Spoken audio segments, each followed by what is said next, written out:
రాష్ట్రీయ స్వయం సేవక్ సంఘ్ భారతదేశ ఆధ్యాత్మిక నైతిక సంప్రదాయాలను పరిరక్షించే అత్యున్నత సంస్థ.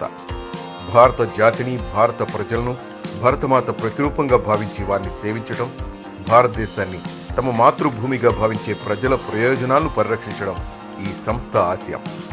మది నిండా సేవాభావం నింపుకుని ప్రకృతి వైపరీత్యాల సమయంలో బాధితులకు సహాయం అందించడంలో ఈ సంస్థ ఎప్పుడూ ముందు వరుసలో ఉంది.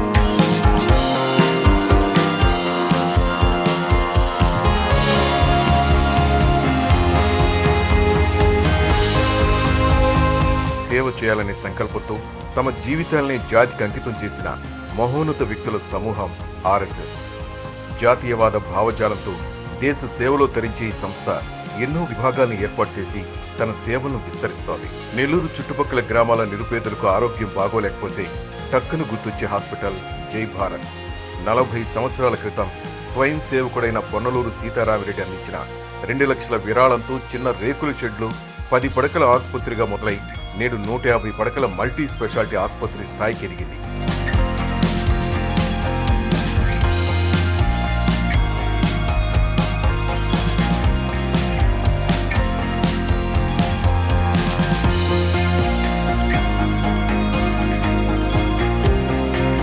జై భారత్ ఆసుపత్రిలో మొదట కన్సల్టెంట్ ఫీజు కింద ₹2 తీసుకుని సేవలందించేవారు. ఈ హాస్పిటల్ దినదిన ప్రవర్ధమానమై నేడు 4 అంతస్తుల భవనంగా మారి 25 మంది రెగ్యులర్ డాక్టర్లు, 10 మంది స్పెషలిస్ట్ డాక్టర్లతో నిరుపేదలకు సేవలందిస్తోంది. ఇక్కడ పేదలకు ఉచితంగా కంటి శస్త్రచికిత్సలు చేస్తున్నారు. క్రమంగా జై భారత్ దాతల సహకారంతో అన్ని విభాగాలకు చెందిన ప్రత్యేక వైద్య నిపుణులతో తన సేవలను విస్తరించింది. సేవాభావం కలిగిన ఎంతో మంది స్పెషలిస్టులు జై భారత్లో తమ సేవలు అందిస్తుంటారు. వారాంతంలో వైద్యం అందని మారుమూల ప్రాంతాలకు వెళ్లి నిరుపేదలకు వైద్య సేవలు అందిస్తోంది జై భారత్.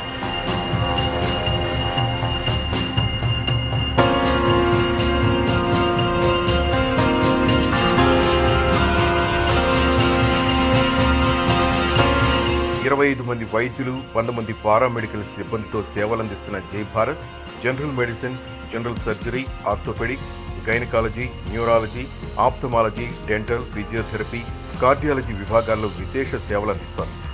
గిరిజనుల కోసం ఇక్కడే 10 పడకల ప్రత్యేక ఉచిత ఆసుపత్రిని ఏర్పాటు చేసి అన్ని రకాల వైద్య సేవలను, మందులను ఉచితంగా అందిస్తున్నారు.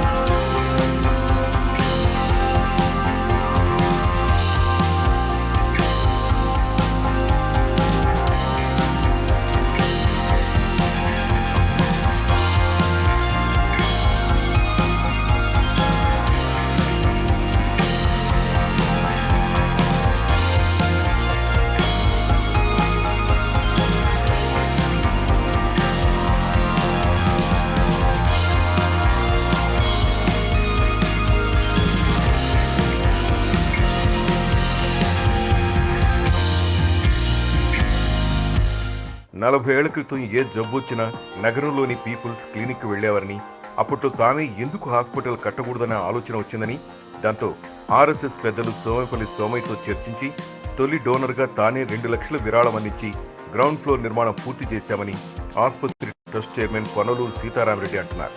నాకు లోపల ఒకటే బాధ, మనం ఇంత పెద్ద ఆర్గనైజేషన్ పెట్టుకొని నెల్లూరులో ఎందుకు మన హాస్పిటల్ లేదు, ఎంతసేపు రామచంద్రరావు హాస్పిటల్, ఇట్లా ఎంతమంది సఫర్ అవుతున్నారు అనే ఉద్దేశంతో అప్పుడు సంగమేశ్వర శాస్త్రి గారని విభాగ ప్రచారకుగా ఉన్నారు. వారితో నా అభిప్రాయం చెప్పి నేను as a first donor I will give 2 lakhs. అంటే అప్పుడు ₹1000 ఇక్కడ కొన ఉండేది, ఈరోజు 4 లక్షలు. అప్పుడు మన సంఘం వాళ్ళు ఆర్ఎస్ఎస్ కార్యాలయం కొరకు 3.5 lakhs పెట్టి కొన్నారు.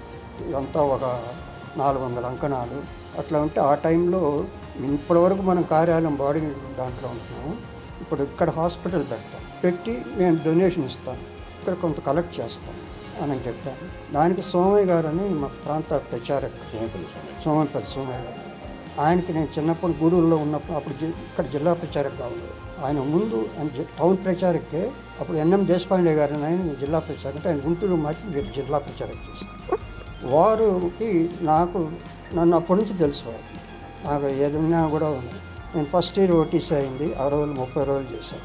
ఆ ఓటీసీలో 15 రోజులు అయిన తర్వాత నన్ను సీతయ్య నిన్ను వదిలేశాను 15 రోజులు. రాత్రి భోజనం అయిన తర్వాత అక్కడ కూర్చొని ఉంటాం, ఎస్ఆర్ఎస్సి గారి కాలేజీలో జరిగింది, విశ్వదీపల మాధురి, అక్కడ కూర్చుంటాం, నువ్వు రా అక్కడికి అని చెప్పి అట్లా అప్పటి నుంచి నాకు అప్పుడు 12 ఏళ్ళు 14 ఏళ్ళు నన్ను చూస్తూ వచ్చారు. తర్వాత మెడ్రాస్ ఇంటర్మీడియట్ పోతే లయోలా కాలేజీలో ఆ పెద్దోళ్ళు నన్ను హాస్టల్లో ఇల్లున్నాడు, హాస్టల్ ఉంటే అక్కడికి కూడా స్వామి గారు వచ్చి నన్ను పలకరించారు.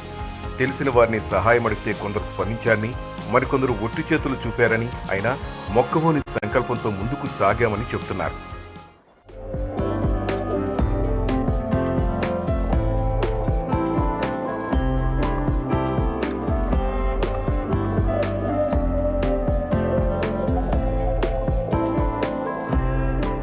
ఆ తర్వాత జై భారత్ ఆసుపత్రికి విరాళాలు రావటం మొదలయ్యాయి. ఎంతోమంది దాతలు ముందుకొచ్చి విరాళాలు అందించారు. దాతల సహకారంతో ఆసుపత్రిని అభివృద్ధి చేశారు. జై భారత్ ఆసుపత్రిని ఆర్ఎస్ఎస్ నిర్వహిస్తున్న తీరు ఎంతో మందికి నచ్చి స్వచ్ఛందంగా ముందుకొచ్చి విరాళాలు అందించారు. ఇక్కడ కులమతాలకు అతీతంగా వైద్య సేవలు అందుతాయి. గతంలో ₹2 ఫీజు తీసుకోవడంతో ఇది పేదోళ్ల ఆసుపత్రి అనేవారు. ఇప్పుడున్న డబ్బున్న వారు సైతం ఇక్కడ సేవలు చూసి ఇక్కడే వైద్యం చేయించుకుంటున్నారని చెప్తున్నారు. తర్వాత డొనేషన్స్ మేము మాకు డబ్బులు ఎవరు ఇచ్చినా ఒక 9 పైసా వేస్ట్ కాదు వీళ్ళు తినరు అని చెప్పి నమ్మకంతో చాలామంది ఇచ్చారు. ఫస్ట్ మా మేనమా ఒక ఆయన 5 లక్షలు ఇస్తే చూసి అట్లా వాళ్ళు 1.5 కోటి పైన ఇచ్చారు. తర్వాత ఒక రిటైర్డ్ ప్రిన్సిపాల్ గారు ఆయన మాకు తెలియకుండా వచ్చి 60,000 ఇచ్చిపోయింది. ఆ రోజు నెక్స్ట్ డే సీసీటీవీ అరేంజ్ చేస్తే అది చాలా ఉపయోగంగా ఉంది. ఇప్పుడు ఈ ₹30 కూడా ఎవరు మన మొహం చూడు బయటపడుతుంది. అటువంటిది ₹30 మేము బెస్ట్ ట్రీట్మెంట్ ఇస్తాం. డెంగీ ఫీవర్ కొన్ని వచ్చినప్పుడు బయట 50,000 ఖర్చు అయితే మా వాళ్ళు ఇక్కడ 2-3 వేలతో ట్రీట్ చేసుకుంటాం. We have the best equipment comparable to any best hospital in the country. కార్పొరేట్లు పేదల రక్తాన్ని పీలుస్తున్న ఇలాంటి రోజుల్లో నిరుపేదలు, గిరిజనులకు అత్యున్నతమైన వైద్యం అందిస్తున్న జై భారత్ ఆసుపత్రిపై ప్రశంసలు వెల్లువెత్తుతున్నాయి. పేదల ఆరోగ్యమే పరమావధిగా సేవలందిస్తున్న సిబ్బందిని పలువురు అభినందిస్తున్నారు.